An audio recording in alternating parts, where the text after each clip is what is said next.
बिस्मिल्लाहिर्रहमानिर्रहीम और अस्सलाम वालेकुम। 17 मार्च और पाकिस्तान में पीर की सुबह। आज अभी तक की अहम खबरें और मेरा तजिया। आज की सबसे पहली और बड़ी खबर, पाकिस्तान नंबर 1 बन गया। जी हां, चौधरी निजामुद्दीन की लगातार और अनथक मेहनत का नतीजा आ गया और आखिरकार पाकिस्तान नंबर 1 बन गया और बनाया भी अक़वाम मुत्तहिदा की रिपोर्ट ने। मतलब कि कोई छोटी मोटी रिपोर्ट नहीं है। अक़वाम मुत्तहिदा की जो 2024 की रिपोर्ट है इमिग्रेशन के ऊपर, उसने आप डिक्लेयर किया है कि पूरी दुनिया में नौजवान सबसे ज्यादा मायूस पाकिस्तान में हैं और वहां से फरार हो रहे हैं। पिछले साल 2024 की जो यूनाइटेड नेशंस की ऑफिशियल रिपोर्ट है, वो ये बता रही है कि पूरी दुनिया में सबसे ज्यादा इमिग्रेशन पाकिस्तान से नौजवानों ने ली है। पाकिस्तानियों ने अपना मुल्क छोड़ा है और दूसरे मुल्कों में जाकर बसने की कोशिश की है और ये नंबर है 16 लाख पाकिस्तानी। जी हां, आप दुरुस्त सुन रहे हैं, 1.6 मिलियन पाकिस्तानी।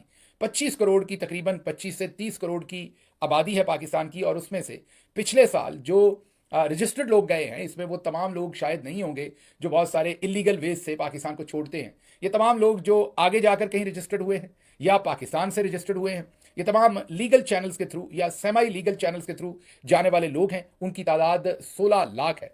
पीछे साथ ही हिंदुस्तान, जिसकी आबादी 1.25 अरब से 1.5 अरब के दरमियान है, वहां से सिर्फ 980, जी हाँ, 9,80,000 लोग वहां से गए, 1 मिलियन भी नहीं गया। अब हमारा और हिंदुस्तान का फर्क आप खुद देख लीजिए। आबादी के एतबार से हमारे करीब तरीन ही मुल्क है और उसके साथ साथ जो मौजूदा हालात थे वो भी वहां पर कोई बहुत अच्छे नहीं थे।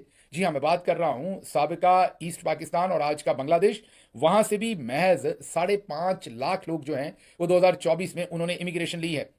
चाइना, कितनी बड़ी आबादी है, वहां से भी उतना नंबर नहीं है जितना नंबर पाकिस्तान का है। आप यूक्रेन की बात करें, जहां पर जंग लगी है, तो वहां भी 3 लाख से कम लोगों ने, हालांकि वहां से तो धड़ाधड़ इनखला हो रहा है और यूरोप में और दूसरी जगहों पर उनके लिए रास्ते भी खुले हैं, दरवाजे भी खुले हैं, वो उनको वेलकम भी कर रहे हैं यूरोपियन कंट्रीज। उसके बावजूद 3 लाख लोग सिर्फ वहां से मैक्सिमम गए हैं। और भी बहुत सारे मुल्कों का सामने डाटा है, लेकिन आप जो रिकॉर्ड आपने मतलब पाकिस्तान ने बनाया है, जिस तेजी के साथ हम ऊपर गए हैं इस इंडेक्स के अंदर और जिस बड़े मार्जिन के साथ हमने किसी भी और मुल्क को पीछे छोड़ा है, और हमसे पीछे सूडान है जिससे 14 लाख लोगों ने वहां से हिजरत की है या वहां से निकल के अपना जो है नया मस्कन बनाने की कोशिश की है, अपने लिए नई जगह ढूंढने की कोशिश की है। पूरी दुनिया में शायद मिलियन से ऊपर जो मुल्क हैं जहां से आबादी गई है, वो एक सूडान है और एक हम हैं। और सूडान को भी हमने पिछाड़ दिया है, पीछे छोड़ दिया है। हम नंबर 1 पर आए हैं और ये हमारे चौधरी साहब की दिन रात काविश थी। इसके साथ साथ ये खबर तो आपको दे दी, अब ये ब्रेन ड्रेन तो हो रहा है, लेकिन अब अगर हमारे यहाँ रेमिटेंसेस थोड़े से बढ़े तो आप समझ ही सकते हैं कि यहाँ पर हमने किस तरीके की उसके बाद हमाकतें करनी है या उस अपनी बेसिकली बदबख्ती को कैसे बेचने की कोशिश करना है। मतलब ये नहीं बताना कि पाकिस्तानी कितने मायूस होकर यहाँ से चले गए, बल्कि ये बताना है कि कितने ज़्यादा पैसे बाहर से आना शुरू हुए हैं। अगली खबर की तरफ चलते हैं। अगली खबर, अब ये जो नौजवान पाकिस्तान से जा रहे हैं, उन नौजवानों के साथ हम पाकिस्तान में क्या कर रहे हैं। तहरीक इंसाफ के कारकुन इमरान सादिक, जिनके वालिद पहले ही वफात पा गए थे और उन्हें वालिद के जनाजे पर नहीं जाने दिया गया था, 9 मई के सिलसिले में ये गुजरांवाला की जेल में कैद हैं। और इनकी वालदा बार बार, आप सबको उनकी वीडियोस याद होंगी, वो वीडियोस रिकॉर्ड करवाती थी, बार बार लाहौर हाई कोर्ट से मुतालबा करती थी कि उनके बेटे का केस सुना जाए और उसे जमानत दी जाए। नहीं हो सका वो। अब उनकी वालदा की भी वफात हो गई है और जो डिप्टी कमिश्नर गुजरांवाला है, उनको दरखास्त दी गई थी कि इमरान सादिक को अपनी वालदा के जनाजे में जाने की इजाज़त दी जाए। उस जनाजे में जाने की इजाज़त नहीं दी गई। पहले वालिद के जनाजे में भी नहीं जाने की इजाज़त दी गई, अब वालदा के जनाजे में भी इजाज़त नहीं दी गई। ये कोई दहशतगर्द नहीं है इमरान सादिक। इसे 9 मई के झूठे मुकदमात के अंदर पकड़कर झूठी सज़ा दी हुई है, ऐसी सज़ा जो मिलिट्री कोर्ट्स के अलावा अगर कहीं और चलाते तो वो कभी ना मिल सकती। तो ये हालात है, ये सब कुछ हम अपने नौजवानों के साथ कर रहे हैं। ओवरऑल गोटकी में रुकने सिंध असम्बली जाम मोहताब डार की गाड़ी पर फायरिंग, एक सिक्योरिटी गार्ड जाम बहक, 3 जख्मी। उसके बाद कोयटा एयरपोर्ट पर नामालूम मुसल्लह अफराद की फायरिंग से मुफ्ती अब्दुल बाकी नोरजई शहीद हो गए हैं।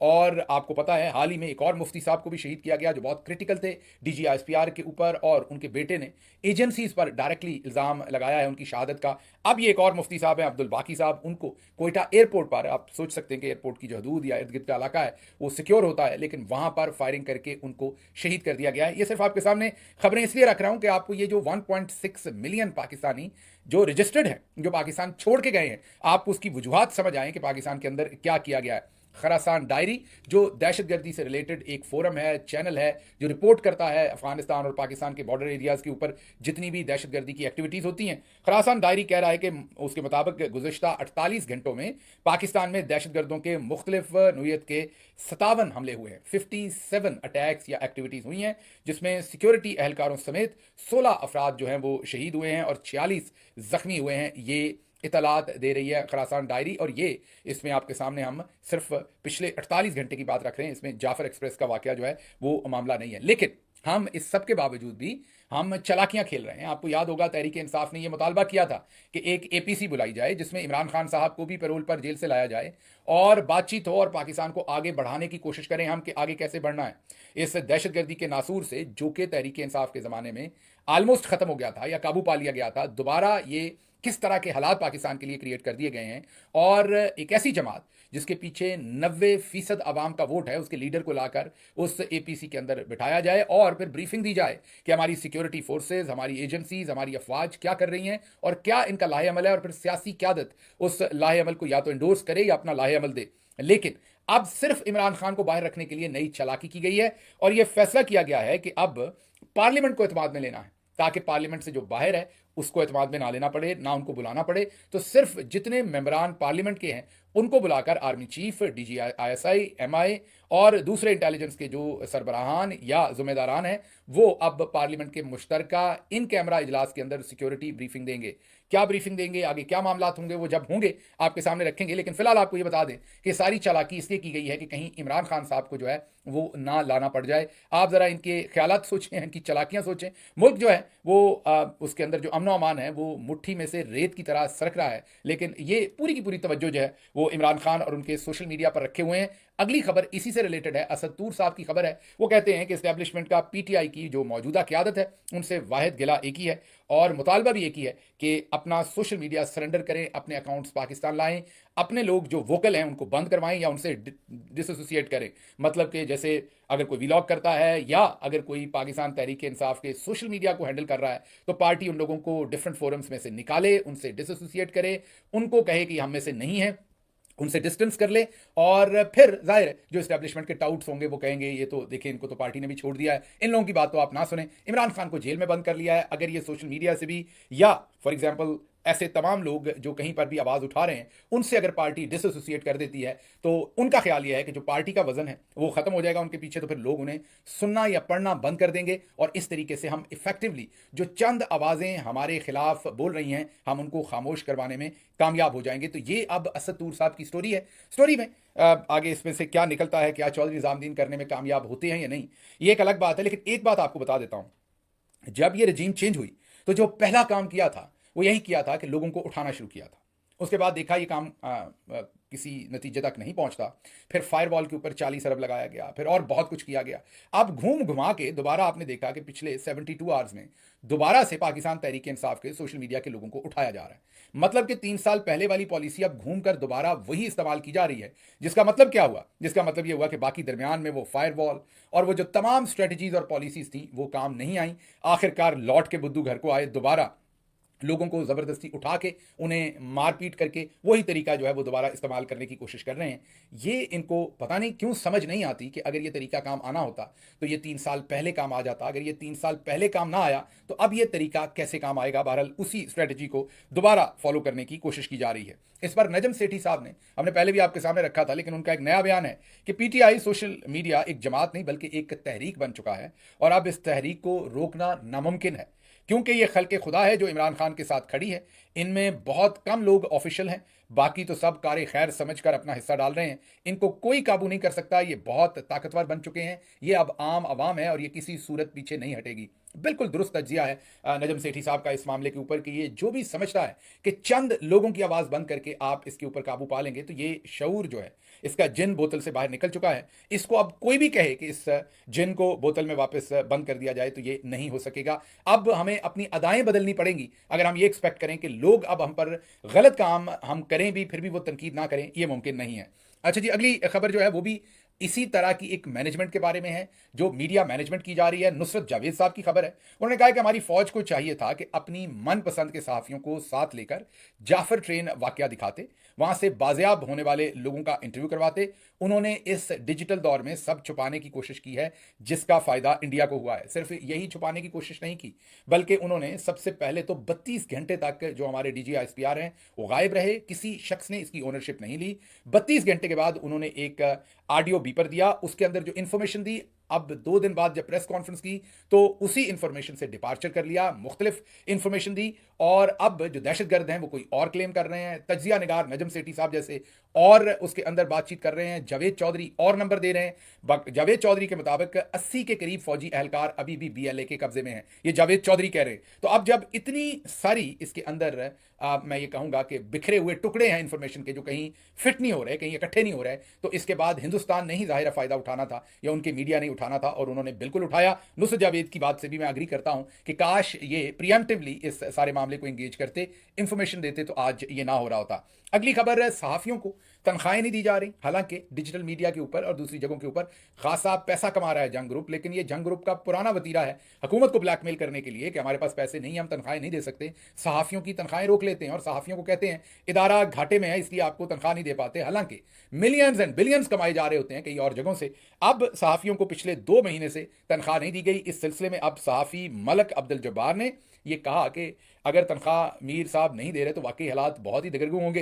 तो उन्होंने 420 रुपए का, ये 420 नंबर पे आपने फोकस करना है, उन्होंने 420 रुपए का मनी ऑर्डर बनवाकर भेज दिया है ताकि जंग ग्रुप के जो मालिक हैं उनके पास अगर बिल्कुल ही पैसे ना हो तो खाना शाना चाय शाय तो पी लेना उन 420 रुपए से। तो फिगर उन्होंने 420 ही का पिक किया है और मनी ऑर्डर किया है मालिक को कि आप हमें तनख्वाह नहीं दे रहे, इसका मतलब आपके हालात वाकई बहुत मखदूश हैं। तो इससे पहले कि आपके ऊपर और सख्ती आए, चलें कम से कम मैं अपनी तरफ से आपको 420 रुपए दे रहा हूं, आप मेरी तनख्वाह मुझे अदा नहीं भी कर रहे तो मैं आपकी मदद कर रहा हूं। ये हालात हैं। और ये तमाम लोग जिन्होंने बड़े बड़े कॉन्ट्रैक्ट्स लिए हैं, किसी ने क्रिकेट का कॉन्ट्रैक्ट किसी को मिला था, किसी ने कहीं से माल बनाया है, लेकिन आज दोबारा सहाफियों को ये पैसे देने में नाकाम है। क्रिकेट की बात हो गई तो अगली खबर भी क्रिकेट से रिलेटेड ही है। पाकिस्तान बामुकाबला न्यूजीलैंड अभी हमें चैंपियंस ट्रॉफी के अंदर नंबर 1 आने की जो शिकस्त थी, जो बदनामी थी, वो भूली नहीं कि एक दफा फिर तरोताजा किस्म की बदनामी मिली है और शायद 91 के स्कोर पर पूरी टीम जो है वो आउट हो गई पाकिस्तान की और न्यूजीलैंड से एक दफा फिर शर्मनाक शिकस्त मिली है। लेकिन वो जो पूरी कौम के साला साहब हैं, मोहसिन नकवी साहब, जिन्होंने क्रिकेट बोर्ड की भी धज्जियां उड़ा दी, जिन्होंने वजारत दाखिला में गए तो वहां भी धज्जियां उड़ा दी, वो अब कहीं पर ना मुंह दिखा रहे हैं ना बयान दे रहे हैं। लेकिन ये पता चल रहा है, ये अफवाह है, ये आखिरी खबर जो है ये कंफर्म नहीं है, ये अभी गपशप है इस्लामाबाद की फजा में, इस्लामाबाद की हवा में। ये अब पता चल रहा है कि मोहसिन नकवी जो है उनको शायद वजारत दाखिला से हटाया जाए थोड़ी देर के लिए और वापस शायद प्राइम मिनिस्टर ऑफ पाकिस्तान के लिए, प्राइम मिनिस्टर ऑफ पाकिस्तान के लिए लॉन्च किया जाए। ये महज अफवाह है।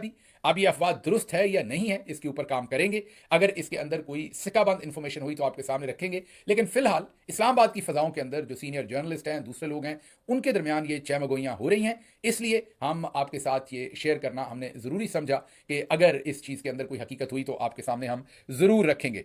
अगली खबर जो है वो प्रेस कॉन्फ्रेंस है अली अमीन गंडापुर साहब की KP से, और उन्होंने कहा है कि दहशतगर्दी इमरान खान के ज़माने में ख़त्म हो गई थी। फिर एक सियासी जमात को तोड़ने के लिए कई बार हमने समझाया भी कि ये ना करें, लेकिन उसके बावजूद इंजीनियरिंग की गई सियासी, हमारी इंटेलिजेंस एजेंसीज का सारा फोकस उस सियासी जमात पर आ गया और फिर अब मुल्क के अंदर दहशतगर्दी के क्या हालात हैं वो सबके सामने है। अली अमीन गंडापुर साहब ने यह भी कहा कि हम नहीं समझते कि अफगान जिन्होंने कोई जुर्म नहीं किया उनको ऐसे मुल्क से निकालना चाहिए था, बल्कि उन्हें शहरियत दे देनी चाहिए थी। ये जाहिर है वो खैबर पख्तूनख्वा के चीफ मिनिस्टर हैं, वहां का पॉइंट ऑफ व्यू सामने रख रहे हैं और बता रहे हैं कि किस तरीके से सियासी इंजीनियरिंग की।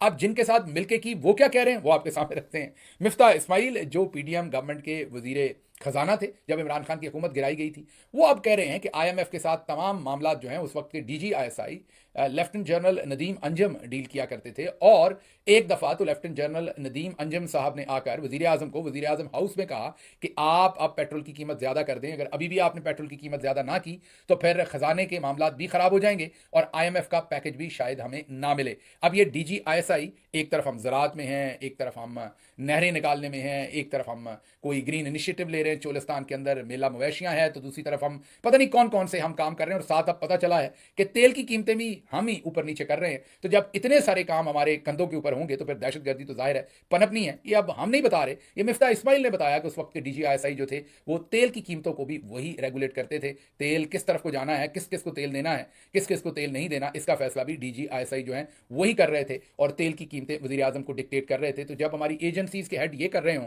तो आप खुद ही सोच लीजिए कि फिर मुल्क के अंदर ओवरऑल जो सिक्योरिटी की सिचुएशन है वो मेरा ख्याल है समझ से कोई बाहर नहीं होनी चाहिए। मुझे यहाँ से इजाजत दीजिए। अल्लाह आपका हामी और नासिर हो। पाकिस्तान जिंदाबाद।